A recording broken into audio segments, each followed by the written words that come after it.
doesn't need to save money? I know I do. I'm sure you do too. And if you're looking to buy a house, if you're looking to just, get some practical tools on what to do to save some money, I am here for you. Having been there, done that, and got the t-shirt, probably got a few of them, I am here to help you do that, and it's gonna be super easy, super quick. Let's get you some money fast. Stay tuned.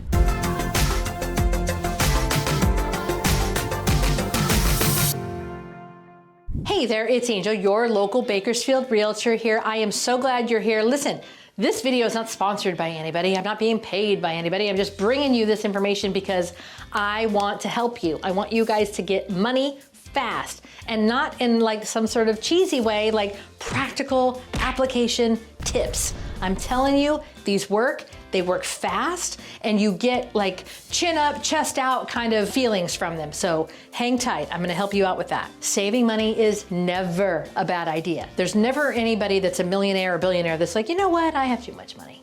I just have too much money saved. No, because even if they're leveraged, they still have money in the bank, which is what we all want. Zeros in the bank, am I right? And coming at it from a real estate perspective, obviously all day, every day, I'm gonna tell you, owning a home is the best hedge against inflation, against, uncertainty in your life, and having the money to buy the house is key. Tip number 1.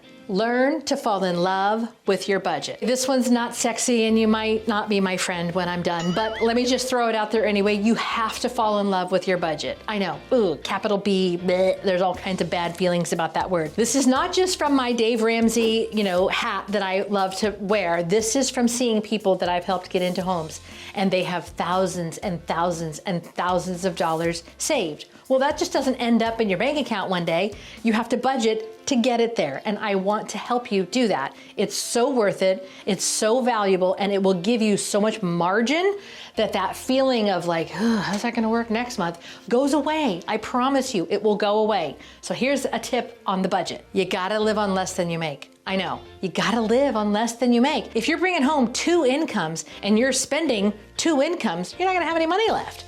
Between if you've got childcare, if you've got car payments, if you've got student loans, it's all just that emoji with the little wings on it. No, we don't want that. You've got to learn to live on less than you make. If you have 2 incomes, try living on 1, even just 1.5. I'm telling you, it will make a big difference. I was a stay-at-home mom for over a decade. My husband was the primary income earner. We raised kids together, we went on vacations together, we had activities, paid bills, climbed out of debt, not once, but twice. Oh yeah, you heard that correctly. We climbed out of debt twice on 1 income. So I'm not preaching from some sort of like, I haven't been there position. I have been there, and I'm telling you, if I can do it, I have not walked in any kind of special shoes. I'm telling you, if I can do it, you can do it. And the key is the budget. Because like I said, those thousands and thousands of dollars do not just end up in your savings account willy-nilly, unless you've had an inheritance. But then even if you get an inheritance or win the lotto, you're still gonna know how to budget them, or else they're just gonna fly away too. So it doesn't just magically appear. It gets there 1 paycheck at a time, and you can do it. Learn to live on less than you make and fall in love with your budget. That's tip number 1. Tip number 2 is going to be canceling your subscriptions. Now, I have an iPhone, so I know how to work an iPhone, but I know Droids will have this as well. I'm just not as savvy with them as I am an iPhone. But if you go into your profile on your iPhone and you go into like your name or whatever, it will give you the items that, your name, your password, blah, blah, blah. Check your subscriptions. This will be the apps that you've paid for. Are you still using them all? And sometimes that can add up really, really fast. Okay, we all love Spotify, but can I listen to the radio while we're trying to get some money saved quickly? Okay, we all love, this game app, but do I need to play it right now? Probably not. Maybe I need to cancel that one.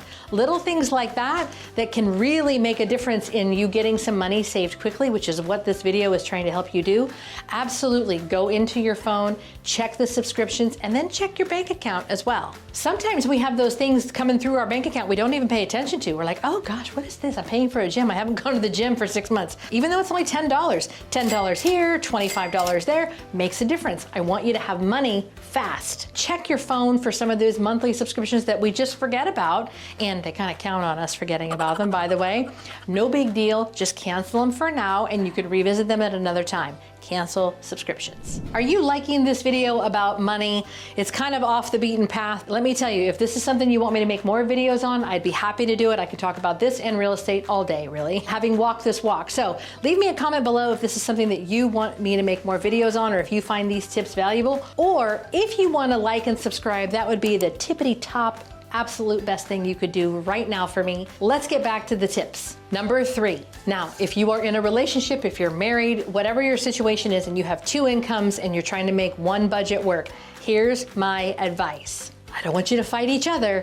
I want you to fight the numbers. That is the best advice I can give you when it comes to 2 incomes trying to make sense of one budget. You don't want to fight each other. Fight the numbers, get creative. So the minute you start doing the, well, you have 2 and 3 different nights where you go out with your girlfriends, or you golf every other weekend, and that's blah, blah, blah. Okay, stay out of that lane and get at the numbers. Like, okay, 3 nights a week you're gonna do this, 4 times a month you're gonna do that. Allow for it, and then figure out what else you can do. Because the minute you start fighting each other is you're not making any progress. I'm trying to help you get progress fast, and that is the best way. Fight the numbers, not each other. As I said, we lived on 1 income for over a decade. We raised babies, we went on vacation, we did all the things, and we fought those numbers together.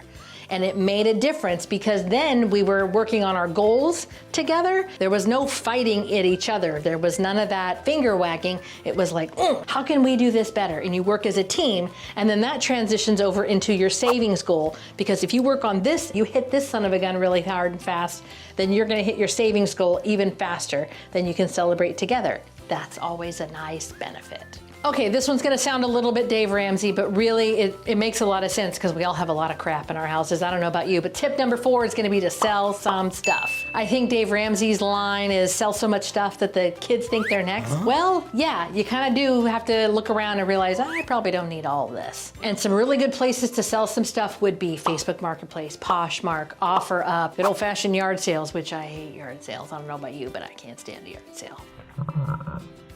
I can't stand people coming rummaging through my stuff. I just want to give it and not have to think about it. But there are people that love them. So if you're one of those people, have those every other weekend. Who cares? Nobody's counting how many you have in your community. Get rid of it. All right, tip number 5. This one comes from my husband, who wanted me to share this information with you because it helped him. Now, he was in a retail situation, so when he went on his lunch break, there was no place for him to kind of go and decompress. So he would leave the premises. He put the apps on his phone for the places around his work that would give him free fries, or, you know, their little happy hour of 1 to 5. They would be reducing the costs on some items on their menu. So that would be his recommendation through me to you, is to put those apps on your phone and start to realize, like, oh, I can go get an extra fry, or oh, I've got buy one, get one, or oh, I've got XYZ for free. That will help you if you are trying to save money, like on a weekly basis of like, okay, I have to eat lunch at work, but I'm tired of bringing my leftovers, because that kind of moves over into your food budget anyway. It makes your food budget higher because you're making more for leftovers. Sometimes it's a wash anyway. If you're one of those people that needs to just like, I need a break from work, I need to go somewhere, but you know, you don't want to pay $17 every day for lunch, which that's easy to do nowadays, for crying out loud. I had lunch yesterday and I was like, it's just me. I'm having a salad and a drink. Why is it $17?